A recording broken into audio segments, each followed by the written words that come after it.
আসসালামু আলাইকুম প্রিয় দর্শক। তো আমরা আবার চলে আসলাম নতুন একটা সাইডে, খিলক্ষেত নিকুঞ্জে 1 নম্বরে। তো এটাতে আমরা ঘষা মাজা শেষ করে এখন রং করতেছিলাম ওয়েদার কোড। তো আপনাদেরকে বলবো ওয়েদার কোডে কি কি ফায়দা হবে। ওয়েদার কোড কালার, কোন কালারে বিল্ডিং ফুটবে, কালার অবশ্য গ্রে কালারের ভিতরে, এগুলা পাল কালার, এগুলার ভিতরে কালার গুলো ফুটে বেশি। তো আপনারা যারা রং করাবেন অবশ্যই আপনারা বাইরের সাইডে আগে ধোলাই করবেন। আগে কাগজ দিয়ে, শিরিষ কাগজ দিয়ে ভালো করে ঘষে নেবেন। ঘষে নেওয়ার পরে আপনারা এটাকে পানি দিয়ে ধোলাই করবেন। ধোলাই করার পরে আর যদি দেখেন যে শ্যাওলা থাকলে ধোলাই করবেন, আবার যদি শ্যাওলা না থাকে ধোলাই না করে ভালো। শ্যাওলা থাকলে ধোলাই করলে ওইটা আপনাদের কাজ অনেক টেকসই হবে। আর শ্যাওলা না থাকলে আপনারা ধোলাই করা ছাড়াই রং করতে পারবেন, সমস্যা নেই। ওইটা তো আপনাদের লাস্টিং করবে অনেকদিন। তো আপনারা অবশ্যই ধোলাই আর ধোলাই ছাড়া, শ্যাওলা থাকলে আগে ধোলাই করে নেবেন, শ্যাওলা না থাকলে দরকার নেই।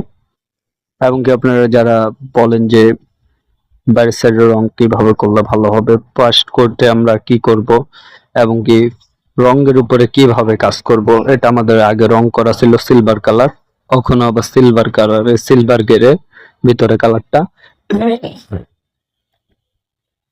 তো রঙের উপরে রং করলে অবশ্যই আপনারা আগে স্ক্র্যাপ, ফর্মিকা আর কাগজ দিয়ে দিবেন, কারণ এগুলা দিয়ে আগের যদি ড্যাম থাকে ওগুলা স্ক্র্যাপ করে নেবে। স্ক্র্যাপ করে নেওয়ার পরে এগুলাকে ভালো করে কাগজ বাড়ি দিয়ে নিতে বলবেন। অবশ্যই কাগজটা ব্যবহার করবেন 100 নম্বর কাগজ। 100 নম্বর কাগজে ধার বেশি, ওইটা দিয়ে আপনাদের ওয়ালগুলো জমিন ভালো হবে, ঘষলে অনেক ভালো ফলাফল পাবেন এবং কি ধুলাবালু উড়বে ভালো। কারণ আপনাদের যদি বাইরের সাইডে না ভালো করে ঘষে নেন, না হলে রংগুলো অত একটা থাকবে না। কারণ বাইরের সাইডে আগের রংগুলো দানা দানা হয়ে যায়, ফোসকা ফোসকা পড়ে যায়। তার জন্য অবশ্যই আপনারা স্ক্র্যাপ, ফর্মিকাটের সাহায্যে আগে স্ক্র্যাপ করবেন, তারপরে ঘষা দিয়ে, তারপরে যাই যদি ধোলাই করা লাগে, শ্যাওলা যদি থাকে ধোলাই করে নেবেন। আর যদি ধোলাই করা না লাগে, না হলে দরকার নেই। তো আপনারা এগুলা করার পরে আপনারা করবেন গিয়ে এটাকে, রংটা যে সময় ব্যবহার করবেন, মিশ্রিত করবেন, ওই সময় আপনারা রঙের সাথে ফার্স্ট কোটে, কারণ ওইটা তো পুরানো ওয়ালে কিন্তু আপনাদের অনেক অত বেশি মাল খাবে না, মিডিয়াম মাল খাবে। তো এটাতে যেহেতু আগের রং করা, তার জন্য অবশ্যই আপনারা রঙের সাথে পানি না মিক্স করলেও চলবে, আবার মিক্স করলেও চলবে। না মিক্স করাটাই ভালো, হার্ড হবে ভালো। শুধু হালকা একটু আঁশগুলো ভেঙে নেওয়া লাগবে, হালকা একটু আঁশগুলো ভেঙে নিলে ওইটা আপনাদের টিকসই ভালো হবে। হালকা একটু আঁশটা ভাঙ্গা নিয়ে ফার্স্ট কোটে, দ্বিতীয় কোটেও সেম টু সেম আঁশগুলো ভাঙ্গা নেবেন। হাফ গ্যালন পানি দিয়ে মালটারে ফেটা দিয়ে ওইটাতে আঁশ ভাঙ্গা নেবেন। হ্যাঁ, মাল আপনাদের বেশি খাবে না, কারণ আপনাদের ওগুলার ভিতরে আপনাদের মালগুলো অনেকটাই নিখুঁত ভাবে কাজ করতে পারবেন। তো আপনারা যারা এইসব ভাবে কাজ করাবেন, আপনাদের দেখবেন টিকসই অনেক ভালো হবে, আপনাদের অনেকদিন যাবে, অনেকদিন আপনারা এগুলার কাজগুলো করতে পারবেন।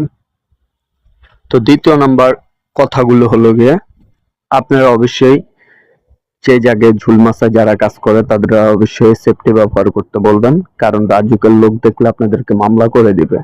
মামলা করে দিলে দ্বিতীয়বার আর নেক্সট টাইম আপনারা ওই বিল্ডিং এ, আপনাদের তো কিছু হবে না, যে বাড়িওয়ালা থাকবে তার আর কি, তার প্রতি আর কি ইয়া হয়ে যাবে।